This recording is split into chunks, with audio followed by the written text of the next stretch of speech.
Hello, today I will be talking about hydraulic fracturing, otherwise known as fracking, and why the laws around it should be changed in order to limit the impacts that it has on our human health, animal health, and our environment.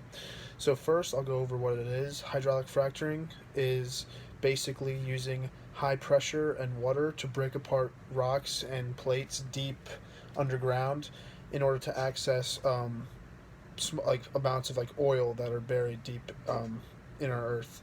And so by doing this, you pretty much break apart these rocks, and this alone is already dangerous. According to greenmatters.com, this alone can increase the chances of tremors or earthquakes. So that's already one negative impact. But um, another negative impact of it is that when you do this, the water that comes back up when you're forcing it down, there's water that has to come back up. That water can have pollutants, chemicals, minerals, all sorts of different things in it that I'll cover more later on.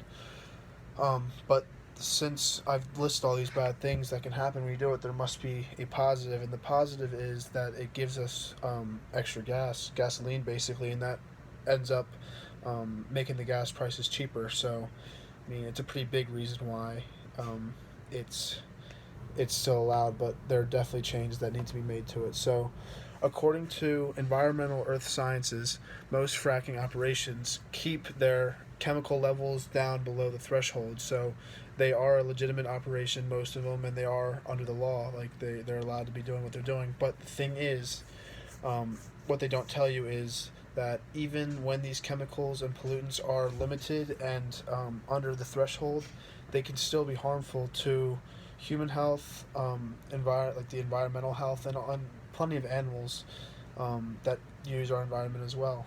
So certain chemicals and elements that can be found are um, arsenic, lead, zinc, cadmium, bromine.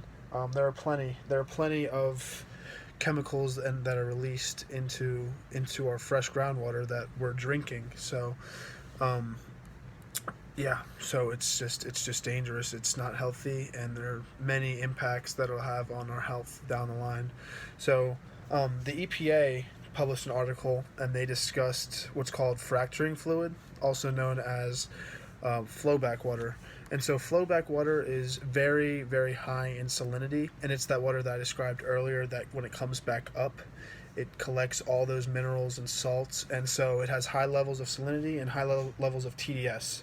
So it pretty much takes that fresh water and ruins it, and makes it into like unusable water, and it's not good to consume. It's not good. Animals can't live in it or drink it either. So it it makes it useless pretty much.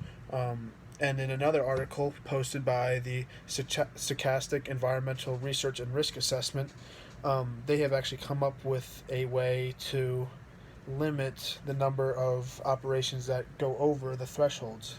So I believe this is a very good idea, and this is a good way to restructure this because they came up with a system that allows them to predict if they believe an operation is going to go over the accepted amount.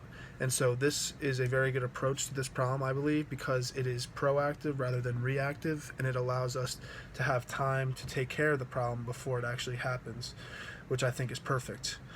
Um, so I believe that that is one of the best systems that I've heard of in my research. So my last article was posted by Foreign Policy, and it was a case about a town in Pennsylvania that there was a fracking operation taking place, and in fact, it ended up polluting the water of a water supply that over 1 million people use, and this was back in 2004, and it contaminated it with bromide, and bromide has very harmful long-term effects. It can increase the chances of cancer later on in life, so it's no good, and it's got to be taken care of. So overall, I believe there needs to be improvements in the way chemicals, pollutants, and flowback water are dealt with in fracturing wells. And I also believe that there needs to be changes in the amount of pollutants that are permitted in the water around these wells because it's just not safe. So I really don't think we should be putting cheaper gas prices ahead of human, animal, and environmental health.